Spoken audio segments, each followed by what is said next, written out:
Assalamualaikum warahmatullahi wabarakatuh. Perkenalkan, nama saya Muhammad Angga Satria dengan NIM 10622049, Prodi Hukum Tata Negara semester 5. Di sini saya akan menjelaskan MK Kapita Selekta Hukum Tata Negara.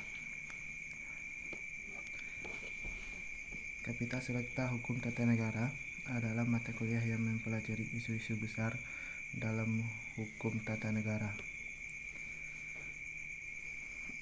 dari perspektif teoritik dan praktek. Beberapa isu yang dikaji dalam mata kuliah ini antara lain sejarah ketatanegaraan, politik hukum, pemberhentian presiden, pemilu, dan partai politik. Hukum tata negara darurat. Hukum tata negara adalah cabang ilmu hukum yang mempelajari negara sebagai subjek hukum. Pertama, mari kita pahami sistem pemerintahan. Indonesia menganut sistem presidensial, yang berarti kekuasaan eksekutif dipegang oleh presiden yang berperan ganda sebagai kepala negara dan kepala pemerintahan. Sistem ini berbeda dengan sistem parlementer seperti di Inggris, di mana terdapat perbedaan di antara kepala negara, raja atau ratu, dan kepala pemerintahan, perdana menteri. Pemahaman ini penting karena mempengaruhi bagaimana keputusan-keputusan politik dan kebijakan publik diambil. Dalam konteks konstitusi di Indonesia telah mengalami perjalanan panjang sejak Undang-Undang Dasar 1945 pertama kali disahkan.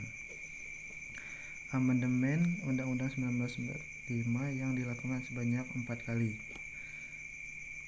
pada 1999 sampai 2002 membawa perubahan berdasar dalam sistem ketatanegaraan Indonesia. Misalnya membentuk Mahkamah Konstitusi sebagai pengawal konstitusi dan pemberhentian kewarganegaraan yang lebih besar kepada DPR dan fungsi legislasi. Berbicara tentang lambang negara, Indonesia menerapkan prinsip checks and balance.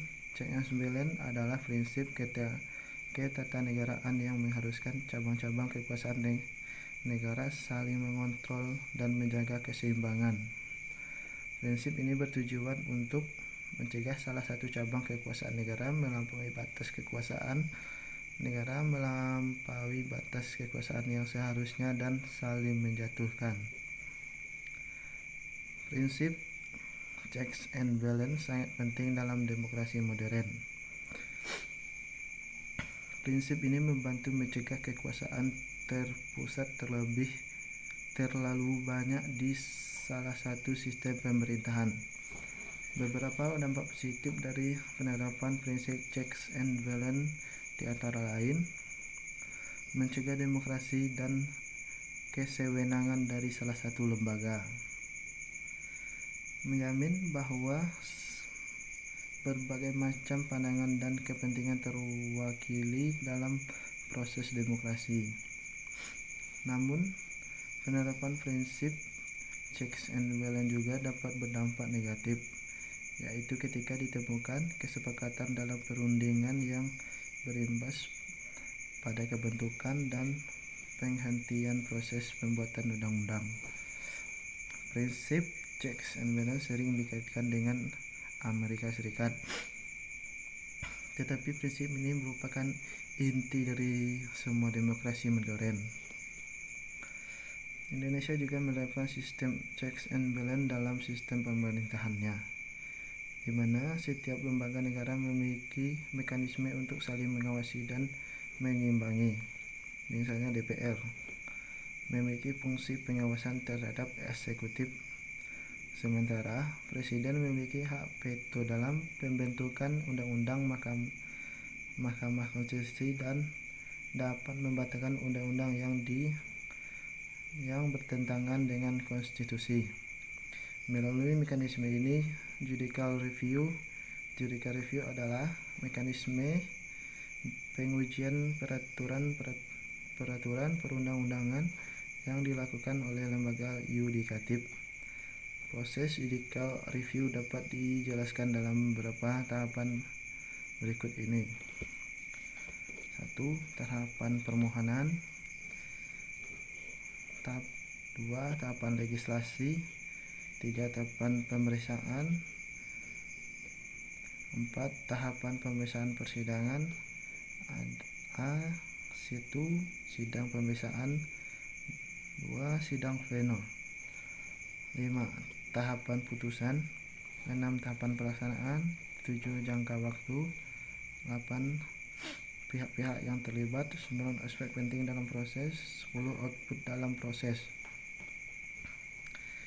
Proses judicial review ini merupakan mekanisme penting dalam menjaga konstitusionalitas peraturan perundang-undangan dalam melindungi hak konstitusional warga negara.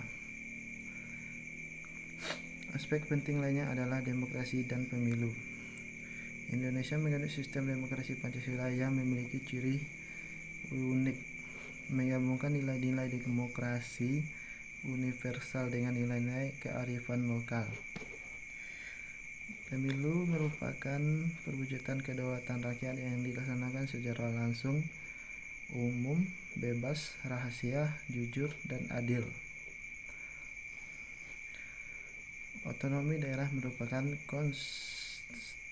konsekuensi dari luasnya wilayah di Indonesia dan keberagaman kondisi daerah. Daerah memiliki kewenangan yang mengatur urusan pemerintahan sendiri, kecuali urusan yang menjadi kewenangan pusat seperti politik luar negeri, keamanan, dan moneter. Untuk memahami lebih dalam, mari kita contoh konkret.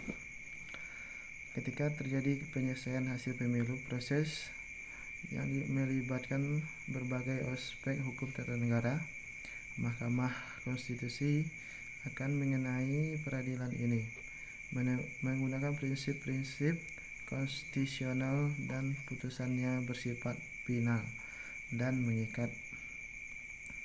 Ini menunjukkan bagaimana berbagai elemen dapat dalam sistem ketatanegaraan saling terkait dan bekerja sama. Sekian, terima kasih.